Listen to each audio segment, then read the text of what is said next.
میں رمضان کے آداب میں یہ بات بتا رہا ہوں، اور افطاری اتنی دبا کے نہ کریں اور آپ کے جسم کی گندگی پورے سال کی جو جمع ہے، پھر آپ افطاری جب کریں تو سنبھل کے کریں۔ ٹھنڈا برف سے بھرا ہوا پانی، اس کو رمضان ملے وہ روزہ رکھے۔ تو روزہ تو انشاءاللہ رکھیں گے، لیکن میں تھوڑی سی ایک گزارش کروں گا کہ جسم کی صحت کے لیے اپنی غذا پہ کنٹرول کریں۔ شاید کوئی یہ نہ بتائے، میں رمضان کے آداب میں یہ بات بتا رہا ہوں، سحری اتنی دبا کے نہ کھائیں کہ عصر تک اسی کے ڈکار آتے رہیں، کھٹے ڈکار آتے رہیں، اور افطاری اتنی دبا کے نہ کریں کہ پھر تراویح کے وقت پڑھاؤ کہ ہن میں کیویں پڑھاؤں، اٹھیا ہی نہیں جاندہ، مجھ بن کے ڈٹھا پہ ہوندا۔ تو سحری کھائیں اتنی کہ بس عام معمول کا پیٹ بھر جائے، کچھ حصہ خالی ہو، اور آپ کو دوپہر سے بھوک لگنی شروع ہو جائے۔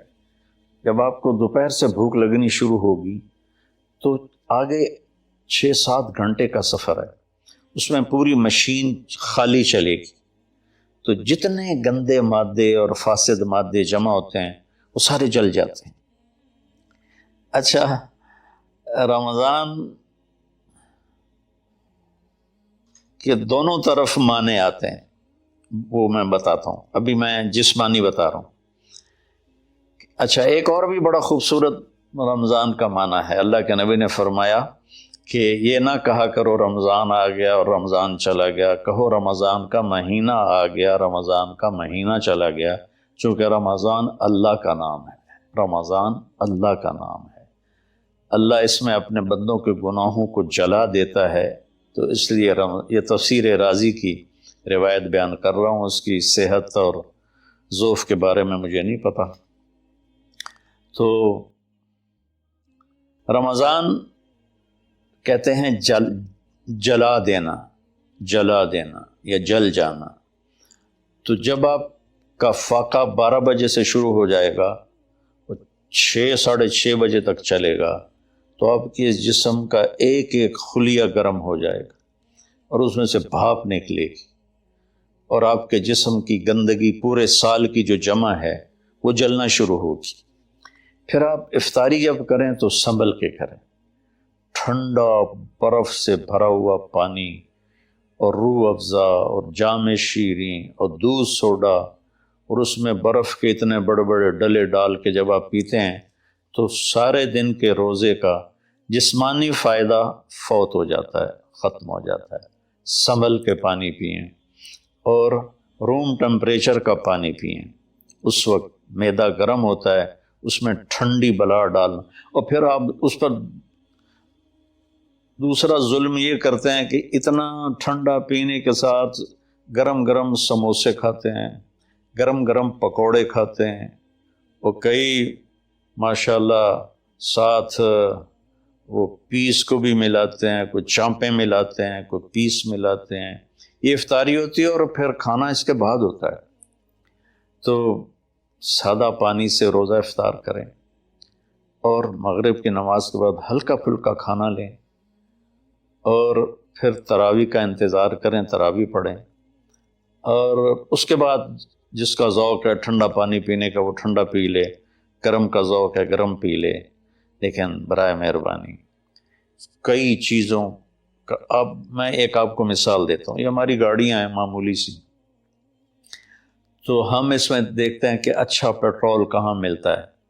جس پیٹرول پمپ کا پتہ چلے کہ پیٹرول اچھا نہیں، ہم سزوکی والا بھی آگے چلا جاتا ہے کہ ویکھو چنگا پیٹرول کتھوں لبدا ہے، اور جن کے پاس مہنگی گاڑیاں وہ ہائی آکٹین ڈلواتے ہیں، جو پیٹرول کی سب سے اچھی قسم ہوتی ہے۔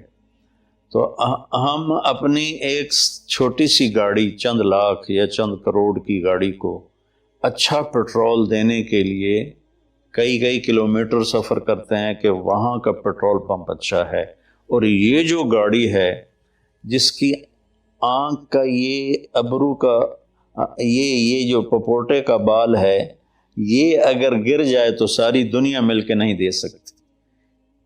ایک نوخن اگر گر جائے تو پوری دنیا مل کے وہ نوخن نہیں دے سکتی۔ کون چاہتا میں گنجا ہو جاؤں؟ اور ایک بال گرتا ہے تو پوری دنیا کی طاقت مل کر وہ بال واپس نہیں لا سکتی. تو اس کو ہم گندی سے گندی چیزیں کھلاتے ہیں، کچوریاں کھا رہے ہوتے ہیں، قتلمے کھا رہے ہوتے ہیں کہ افطاری ہو رہی. تو اللہ کے واسطے ٹویوٹا گاڑی میں صاف پیٹرول ڈلواتے ہو اور اس خوبصورت گاڑی میں گند بھر دیتے ہو، سموسے اور پکوڑے اور دودھ سوڈا اور جام شیریں اور روح افزا اور 7 اپ اور ٹھنڈے پانی، سکنجبین، اور اس کے اوپر پھر مرغے کے پیس اور چانپوں کے پیس، اور ابھی کھانا بعد میں کھانا ہوتا ہے. تو مہربانی کریں اپنے جسم کی صفائی کریں، اعتدال سے کھائیں. افطاری بھی اتنی کھائیں کہ آپ کی بھوک باقی ہو. تو آپ آرام سے تراویحیں پڑھ لیں گے. تو تراویح پڑھیں، پھر اس کے بعد آپ آرام کریں، جلدی سے سو جائیں. اور بعض نوجوان ساری رات جاگتے ہیں، ٹھیک ہے کوئی بات نہیں، جاگیں، کوئی نفل بھی پڑھ لیا کریں، کچھ اپنی گپ شپ بھی کر لیا کریں. اور پھر سحری ایسی کھائیں کہ اب اس میں پراٹھے پک رہے ہوتے ہیں اور ہر گھر سے پراٹھوں کی خوشبو آ رہی ہوتی ہے. تو پھر پراٹھوں کا بوجھ اپنے اوپر نہ ڈالیں، سادہ روٹی کھا لیں، سادہ سالن کھا لیں. تو پورے مہینے میں آپ کے پوری باڈی کی اوورالنگ ہو جائے گی. یہ تو جسمانی فائدہ ہوگی. روحانی لحاظ سے کیا ہے؟ شہر رمضان، رمضان جل جانا، جلا دینا، رمضان کا مہینہ. اس لیے اللہ کے نبی نے کہا، یہ کہا کرو ماہ رمضان آیا اور ماہ رمضان گیا، کیونکہ اللہ آنے جانے سے پاک ہے. تو اللہ کا نام رمضان ہے. یہ امام راضی کی روایت ہے. تو یہ نہ بھی ہو تو رمضان میں جلنے کا مطلب کیوں ہے؟ اسی مہینے کے ساتھ کیوں ہے کہ ہر روزے کے ساتھ اللہ اس کے گناہ معاف کرتا ہے، اس کے گناہوں کو جلاتا ہے، اس کی بھوک کی آگ میں جلاتا ہے، جلاتا ہے، جلاتا ہے. آخری روزے اللہ تعالیٰ کیا کرتے ہیں کہ اس کے سارے گناہوں کو جلا کے راکھ کر دیتے ہیں اور اپنی رحمت. اچھا، رمضان کا مطلب بارش بھی ہے. جو سبحان، عربی بھی عجیب زبان.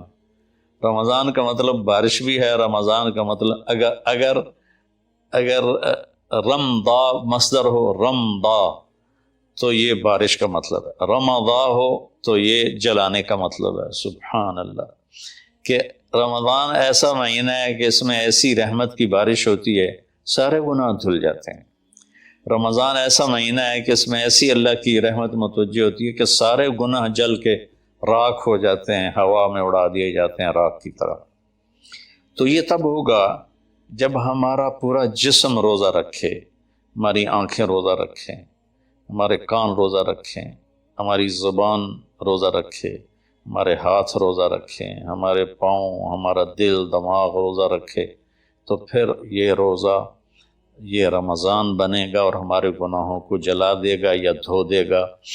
اور اس میں خاص طور پر اللہ کے نبی نے فرمایا کہ شراب پینے والا توبہ کر لے، چونکہ شرابی کی بخشش نہیں ہوتی رمضان میں. ایک ہوتا ہے دلیر ہو کے پینا، کوئی نہیں، کچھ نہیں ہوتا، اللہ بڑا غفور و رحیم ہے، یہ تو سارے پکڑے جائیں گے. ایک آدمی میرے پاس آیا، کہنے لگا جی مجھے شراب کی عادت ہے، چھٹتی نہیں، کئی دفعہ چھوڑی ہے پھر نہیں چھوٹتی. اور پھر جو وہ دھاڑیں مار کے رویا، اتنا رویا کہ میں بھی غمگین ہو گیا اس کے رونے کو دیکھ کر. اس کا معاملہ اور ہے. تو اس پر اللہ کی رحمت نازل ہو جائے گی، چونکہ جو توبہ کرتا رہتا ہے پھر اس سے ٹوٹ جاتی ہے. وہ دن میں 70 دفعہ بھی توڑے گا اور توبہ کرے گا تو اللہ کے ساتھ دوستی باقی رہے گی. تو ایک شرابی ہے تو اللہ کے واسطے چھوڑ دے. ماں باپ کو دکھ، عق الوالدین، ماں باپ کی نافرمانی نہیں فرمایا، ماں باپ کو پرزے کر دینا. نافرمانی تھوڑی بہت ہر بچے سے ہو جاتی ہے، لیکن ایسی نافرمانی کہ ماں باپ کا دل ٹکڑے ٹکڑے ہو جائے، اس کو کہتے ہیں حقوق الوالدین، عاق الوالدین. جو ماں باپ کے دل کو ٹکڑے ٹکڑے کر دے اس کی بھی بخشش نہیں ہوتی. تو مشاحن جو دل میں کینہ پال کے رکھتا ہو کسی کے لیے، اور بغض رکھتا ہو کسی کے لیے، نفرت رکھتا ہو کسی کے لیے، حسد رکھتا ہو کسی کے لیے، ایک اس دل پر اللہ کی رحمت کی نظر نہیں پڑتی۔ اور ایک قاطع الرحم جو رشتہ داروں سے لڑتا ہو، رشتہ داروں سے ماتھا جو مارتا ہو، کبھی سینگ پھنسائے ہیں، کبھی اس کے ساتھ کبھی اس کے ساتھ، خونی رشتوں میں جو غلط سلوک اختیار کرتا ہے، ایک اس کی خاص طور پہ بخشش نہیں ہوتی۔ تو باقی اللہ کا دریائے رحمت ہے، جو بھی توبہ کرے گا، مشرک بھی توبہ کرے گا معاف، سود خور توبہ کرے گا معاف، چور توبہ کرے، ڈاکو توبہ کرے، زانی توبہ کرے، قاتل توبہ کرے، شرابی توبہ کرے، ماں باپ کا نافرمان توبہ کرے، اور رشتہ داروں سے لڑنے والا توبہ کرے، نفرت رکھنے والا توبہ کرے، اور سود پہ کام کرنے والا توبہ کرے، سود کھانے والا توبہ کرے، سب معاف ہو جائے، سب معاف ہو جائے۔ اور اللہ سے مانگیں کہ اللہ تعالیٰ اس میں ہماری جسمانی صحت بھی بحال کر دے اور روحانی صحت بھی بحال کر دے، اور ہمارے گناہوں کو معاف کر دے۔ السلام علیکم ورحمۃ اللہ وبرکاتہ۔